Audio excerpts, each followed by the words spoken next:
C'est un film fait par un garçon qui n'a jamais fait de cinéma, qui est cinéphile depuis toujours et qui aime mieux le cinéma que la vraie vie. Donc c'est vrai qu'il y a beaucoup de films contemporains qui font semblant d'être des reportages. C'est sans doute très bien, mais c'est pas du tout mon école. Moi j'aime bien quand le cinéma a l'air d'être du cinéma. Donc j'aime bien Un Américain à Paris, j'aime bien Tout le monde dit I love you.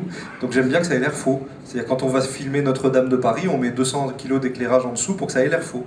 Et donc tout le film a été fait dans cette logique-là. C'est pas n'importe quoi. On a étudié Gainsbourg pendant 6 mois, comme si on devait faire une vraie enquête. Ensuite, on a tout mis de côté et on a gardé juste la voix de Serge. Juste les choses qu'il a racontées lui-même, même quand ça sentait le mensonge à 200 km, on se dit que s'il a ressenti le besoin de dire certaines choses, c'est que pour lui ça rimait. Bon, comme si on le rencontrait à 4h du matin dans une boîte, qui nous racontait sa vie, qui nous racontait son enfance sans bien se souvenir de ce que c'est qu'un enfant, et on met ça en scène en le prenant pour argent comptant. Donc c'est pas des élucubrations, c'est une manière d'essayer d'entrer en résonance avec un témoignage pour le moins embué. Pour moi, l'enjeu avec Gainsbourg, c'était certainement pas de faire une enquête ou un reportage critique. Il n'y a pas une grande difficulté à trouver les horreurs dans la vie de Serge Gainsbourg et faire un film vérité dessus.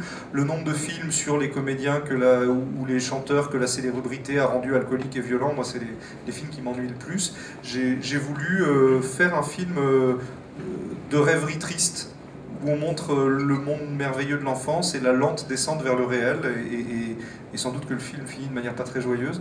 J'ai eu l'impression d'écrire 3 fois le même film, au scénario, au tournage et au montage. C'est ma façon de faire. Le moment le plus toxique, ça a été l'écriture du scénario, puisque j'étais en quelque sorte seul avec un Serge Gainsbourg que j'essayais de faire parler, sans limiter, sans tomber dans la singerie, mais essayer d'être juste, pas par rapport au vécu du personnage, mais par rapport à l'archétype théâtral qui me semble ressembler, ce qui me semble évoquer. C'est toujours cette idée de vérité. Je crois qu'on confond souvent le réel et le vrai. Le réel, c'est faire un reportage. La vérité, c'est Shakespeare. Il y a un moment où se filmer le vrai monde, c'est ne jamais en sortir les forces telluriques. Je crois que on ne peut pas arriver dans mon univers si on n'a pas traversé le romantisme allemand, le tragique grec, toutes les choses que j'étudiais quand j'étais ado et qui me paraissaient très importantes. Et finalement, avec le recul, je crois que c'est ça qui me reste quand je raconte une histoire, c'est-à-dire un personnage qui s'en prend plein la gueule, qui se tient debout, qui a le sentiment de changer mais qui ne change pas.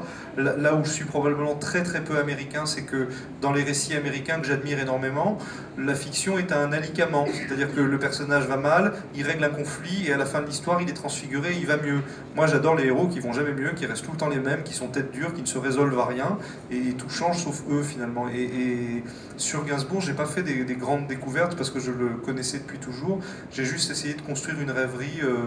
C'est marrant, souvent les gens croient que je fais pas exprès d'être naïf, de le caresser dans le sens du poil, d'être laudatif, de pas être critique sur Gainsbourg, mais c'est tout à fait conscient, tout à fait voulu. Il y a des scènes dures dans le film, mais pas parce qu'elles se sont vraiment passées. Par exemple, à un moment, on le voit la nuit en train d'essayer de jouer avec ses gamines, et il joue avec un pistolet, il vise un pantin et le coup part. Cette scène s'est jamais produite. Jamais. Il n'aurait jamais rien fait de dangereux devant des enfants. En revanche, ça me paraissait, de manière symbolique, montrer en un instant comment un père ivrogne peut faire chier sa famille pendant 10 ans, ça me paraissait être un bon résumé. Quant aux détails des exactions de l'ivrogne, c'est moins mon métier, je crois.